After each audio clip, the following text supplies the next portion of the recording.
Hello everyone and welcome back to Football Newsroom for the match preview of the most exciting clash of this week. It's Manchester City versus Manchester United. Now, the Manchester derby never disappoints and I don't think it will change this time either. We have got loads to cover guys, from the players unavailable to the probable lineups to the tactical approach of both teams. So without further ado, let's move on. The match will kick off at 5:30 PM local time on Saturday from the Etihad Stadium. Now, starting with Man City, Aguero is set to miss out this game for the injury he suffered in the Chelsea game. There was a possibility that he could return before the derby, but it didn't really work out so quickly, and so he is out. This is clearly a huge blow for Man City. However, they now have some reinforcements in the back, with Zinchenko, the Ukrainian left back, fit to feature against Man United. I am not saying that he will get back in the team right away. There is very little chance of that actually happening, but Guardiola clearly has an option. Now, moving over to Man United, they have clearly gained some confidence after overcoming Spurs midweek.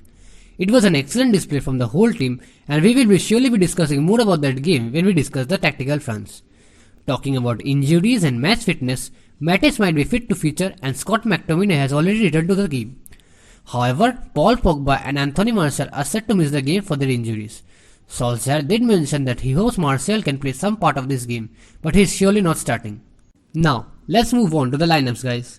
Man City will obviously line up in their usual 4-3-3 shape, but I believe there might be some changes in the backline.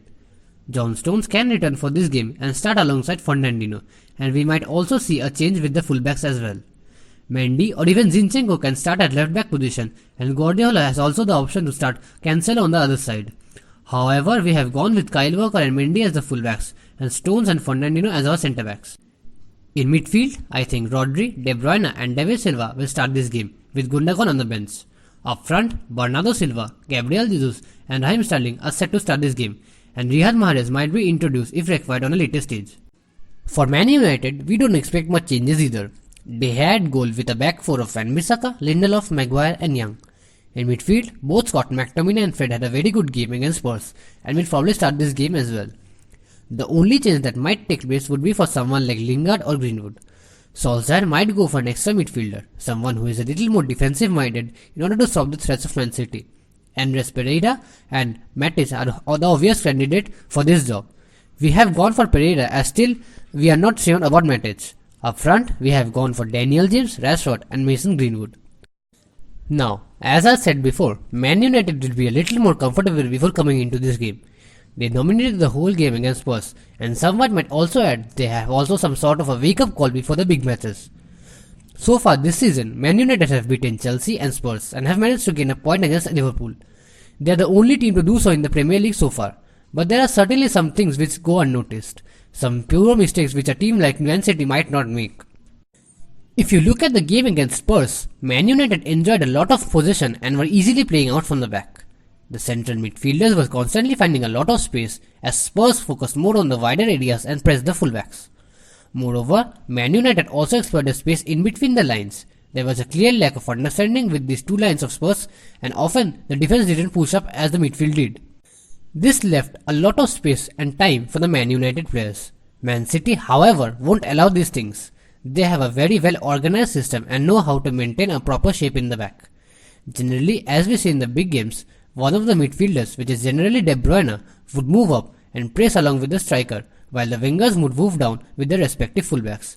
This 4-4-2 system is pretty balanced and it won't be that easy to break this system. We might see Man United use a little more of the wide areas.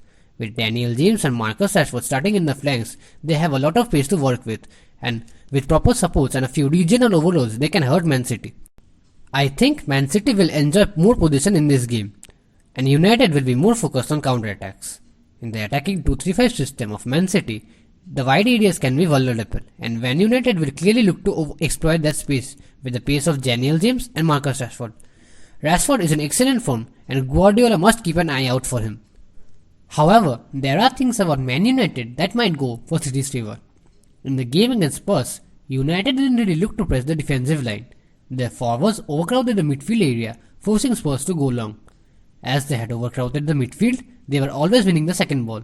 However, this might not work out against a team like City. City often seem to find space in the midfield area out of nowhere, and even if they are forced to go long, they have proper ball-playing centre-backs who can provide accurate long passes for the wingers and for the midfielders who can move up. In order to stop this, United must have the midfielders very close to the defensive line. Otherwise, as we know, the City's midfielders will hurt them, using the half spaces. Scott McTominay will be very important for Man United, and he needs to be in charge of stopping City's midfield. Moreover, the whole team needs to track back when required and provide much needed support in the wider areas. I think Man United clearly have the potential to stop someone like Man City. We have seen some bright sparks throughout the poor season they had so far, and maybe, just maybe, things are changing after the Tottenham game. However, having said that, we must consider Man City's desire to win the game. Currently, they are third in the Premier League, 11 points behind league leaders Liverpool. Guardiola, however, is not concerned with the difference in points and still believes they can regain top spot at some point in the season. That said, they must gain all 3 points from the derby and close the gaps down whenever possible. As for the prediction guys, we have gone for a 2-0 victory for Man City. That's about it for tonight guys.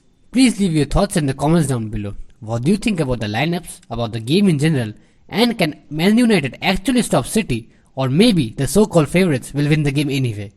Thank you as always for joining me, and don't forget to subscribe to the channel.